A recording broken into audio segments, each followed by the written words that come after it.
Si Pangulong Ferdinand Marcos Jr. nanawagan po ng kapayapaan at pagkakaisa sa iftar kasama ho ang mga lider ng Bangsamoro Region. Ang palasyo ng Malacanang, meron din pong paalala sa mga Pilipino na naroon po sa may California na maging alerto sa bantahong pag-atake ng Iran. May live report si Bumbuana Soberano. Nananawagan si Pangulong Ferdinand Marcos Jr. ng kapayapaan at pagkakaisa nang dumalo ito sa Grand Iftar Gathering kasama ang mga opisyal ng pamahalaan, diplomatic corps at mga leader ng Bangsamoro Autonomous Region and Muslim Mindanao na pinamumunuan ni Abdul Rauf Makakwa na ginanap sa loob ng palasyo ng Malacanang. Sa talumpati ng Pangulo, kanyang binigyang diin na ang Pilipinas ay nananatiling bukas at nagkakaisa sa kabila ng iba't ibang pananampalataya at pinagmulan. Ayon sa Pangulo, ang panahon ng Ramadan ay mahalagang pagkakataon upang magbuklod ang mga komunidad at palakasin ang paggalang sa isa't isa. Ipinahayag din ni Pangulong Marcos ang pag-aalala sa tumitinding tensyon sa Middle East at sa epekto nito sa mga inosenteng sibilyan, kabilang ang mga Muslim na dapat sanay nagdiriwang ng banal na buwan ng may kapayapaan. Tiniyak ng Pangulo na patuloy na susuportahan ng pamahalaan ang kapayapaan at people-centered governance sa Bangsamoro Autonomous Region and Muslim Mindanao upang maramdaman ng mga Bangsamoro at lahat ng Pilipino ang tunay na bunga ng kapayapaan sa kanilang pang-araw-araw na buhay.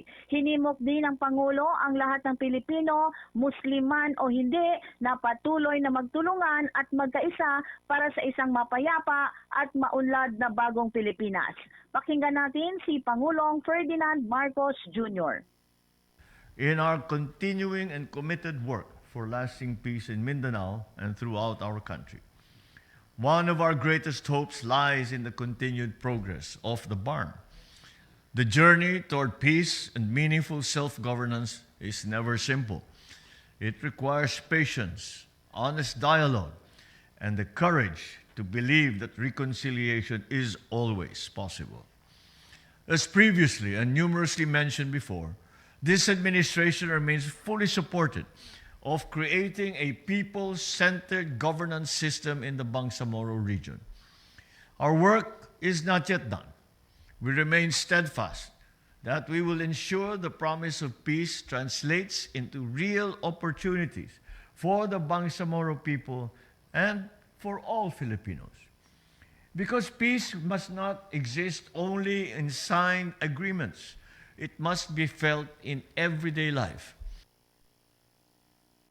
Samantala, hinikayat naman ng Malacanang ang mga Pilipino sa California sa Amerika na manatiling nakaalerto at mapagmatyag sa gitna ng banta ng Iran na maglulunsad ito ng pag-atake roon. Kasunod ito ng ipinadalang impormasyon mula sa Federal Bureau of Investigation o FBI sa Police Department sa California na nagsabing tinangka ng Iran na magpakawala ng unmanned aerial vehicles sa hindi tinukoy na targets noong Pebrero at nagbabala na posibleng pag-atake sa hinaharap. Dahil dito, sinabi ni Palace Press Officer Undersecretary Claire Castro na pangunahing prioridad ng pamahalaan ang kaligtasan ng mga Pilipino kung saan mang panig ng mundo at magsasagawa ng repatriation operations kung kinakailangan.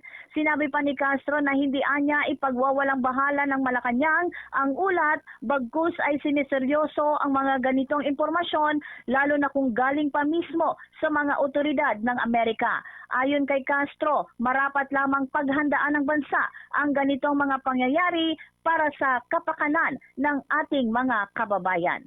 Pakinggan natin si Palace Press Officer Undersecretary Claire Castro.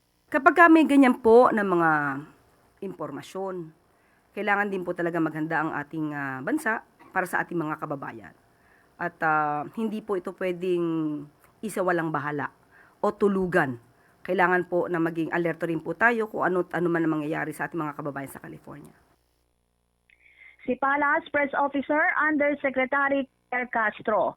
Mula sa Malacanang, Bombo Anali Montaño Soberano nag-uulat.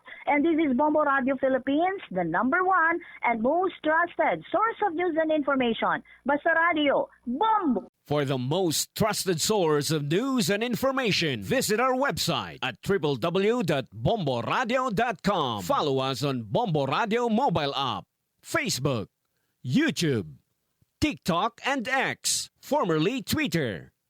Like, share, and stay connected. Anytime, anywhere.